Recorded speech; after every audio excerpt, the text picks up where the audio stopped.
Hello friends, എല്ലാവർക്കും പുതിയൊരു വീഡിയോയിലേക്ക് സ്വാഗതം. ഇത് ഞാൻ വാടകയ്ക്ക് നിൽക്കുന്ന വീടാണ്. നിങ്ങളെല്ലാവരും അമ്മമ്മേരെ വീട് കണ്ടിട്ടുണ്ടാവും. ഞാൻ വാടകയ്ക്ക് നിൽക്കുന്ന വീട് ആരും കണ്ടിട്ടുണ്ടാവില്ല. അതുകൊണ്ട് ഞാൻ എടുക്കുന്ന ഒരു വീഡിയോ ഈ വീഡിയോ വേറെ ആളും എടുത്തു തരാനുണ്ടായിട്ട്, അതുകൊണ്ട് ഞാൻ സ്വന്തം തന്നെ എടുക്കുന്നത്. അതുകൊണ്ട് ഇനിയിലെ വീഡിയോ ഞാൻ ക്യാമറ ഫോണിൻ്റെ ഫ്രണ്ട് ക്യാമറ വെച്ചിട്ടായിരിക്കും എടുക്കുന്നത്. അപ്പോൾ എന്നേൽ കാണൂല. ഞാൻ ഈ വീടിൻ്റെ ഒരു കാര്യങ്ങൾ മാത്രം കാണിക്കുക. അപ്പോൾ എല്ലാവരും നമ്മളെ ചാനലൊന്ന് സബ്സ്ക്രൈബ് ചെയ്തിട്ട് ലൈക്ക് ചെയ്തിട്ടൊന്ന് ഷെയർ ചെയ്ത് സപ്പോർട്ട് ചെയ്യണേ. ഞാൻ ഈ ബാക്കിയുള്ള കാര്യങ്ങൾ കാണിക്കുക. ഇപ്പോൾ ഇതാണ് നമ്മളെ വീട്. ഞാൻ ഇപ്പോൾ കാണിക്കുക ബാക്കി കാര്യങ്ങൾ. എല്ലാവരും വീഡിയോ മൊത്തം കാണണേ. ഹലോ ഫ്രണ്ട്സ്, ഇതാണ് നമ്മളെ വീടിൻ്റെ ഇപ്പോഴത്തെ അവസ്ഥ എന്ന് പറയുന്നത്. ഇത് നമ്മൾ വാടകയ്ക്ക് നിൽക്കുന്ന വീടാണ്. നമ്മൾ മാസം 3000 രൂപ കൊടുത്തിട്ട് നിൽക്കുന്ന വീടാണ് ഇത്. ഈ ഒരു ഓടിട്ട വീടാണ്. മേലെല്ലാം ഓടിൻ്റെ എല്ലാം പൊട്ടിയോണ്ട് മേലെ ഷീറ്റെല്ലാം ഇട്ടിട്ടുണ്ട്. അങ്ങനെ ചോരുന്നെല്ലാം ഉണ്ട് ഇവിടെ. ഇന്നലെ നല്ല മഴയുണ്ടായി, അതുകൊണ്ട് നല്ലോണം കുറച്ച് ചോർന്നിട്ടുണ്ട് അതിൻ്റെ ഉള്ളിലെല്ലാം. ഇത് നമുക്ക് ഉള്ളിലേക്ക് കയറി പോവാം. ഇതാണ് നമ്മളെ വീടിൻ്റെ ഇറയെന്ന് പറയുന്ന ഭാഗം. ഇത്രയേ ഉള്ളൂ. നമ്മൾ ഇരിക്കാൻ വേണ്ടി ഒരു ബെഞ്ച് കൂടി ഇട്ടിട്ടുണ്ട്. ഒരു പഴയൊരു വീടാണ് ഇത്.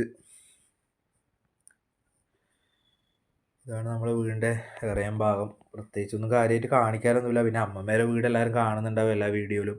നമ്മളെവിടെയാണ് നിൽക്കുന്നതെന്നുള്ളത് എല്ലാവർക്കും ഒരു സംശയം ഉണ്ടാവും. അതുകൊണ്ടാണ് പിന്നെ ഇത് ഞാൻ കാണിക്കുന്നത്. ഇതിൻ്റെ മേലെയൊക്കെ മൊത്തം പൊട്ടിയിട്ടുണ്ടാവും.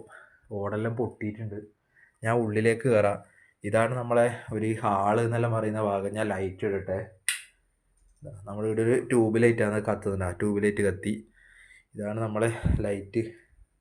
ഇത് നമ്മളെ ഹാളാണ്. ഇതാണ് ഹാള്. പിന്നെ ഒരു റൂം ആടി ഒരു റൂം ഈടിയുണ്ട്. പിന്നെ അങ്ങനെ നമ്മൾ കിടക്കൽ. ഇത് നമ്മളെ ചോറ് കഴിക്കുന്ന മേശ. ഇതാണ് നമ്മളെ വേറൊരു മുറി.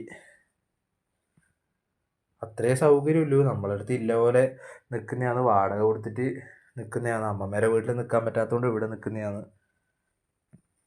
ഇതാണ് നമ്മളെ അടുക്കളേൻ്റെ നമ്മളെ ഗ്യാസെല്ലാം വെച്ച സ്ഥലം. ഇവിടെയാണ് ഗ്യാസ് വെച്ചിട്ടുള്ളത്.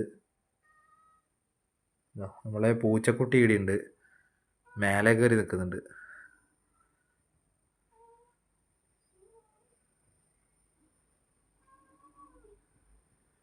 നമ്മളെ പൂച്ചക്കുട്ടി താഴേക്ക് ഇറങ്ങി വന്നു. ഹലോ ഫ്രണ്ട്സ്, ഇതാ നമ്മളെ പാത്രമെല്ലാം വെക്കുന്ന സ്ഥലം. ഇവിടെയൊക്കെയാണ് ഈ പാത്രങ്ങളെല്ലാം വെക്കൽ. പാത്രം പൊടി വേണ്ടിക്കാൻ വേണ്ടിയിട്ട് ഒരു ചാക്ക് മൂടി വെച്ചിട്ടല്ലേ പാത്രത്തിൻ്റെ ഉള്ളിൽ.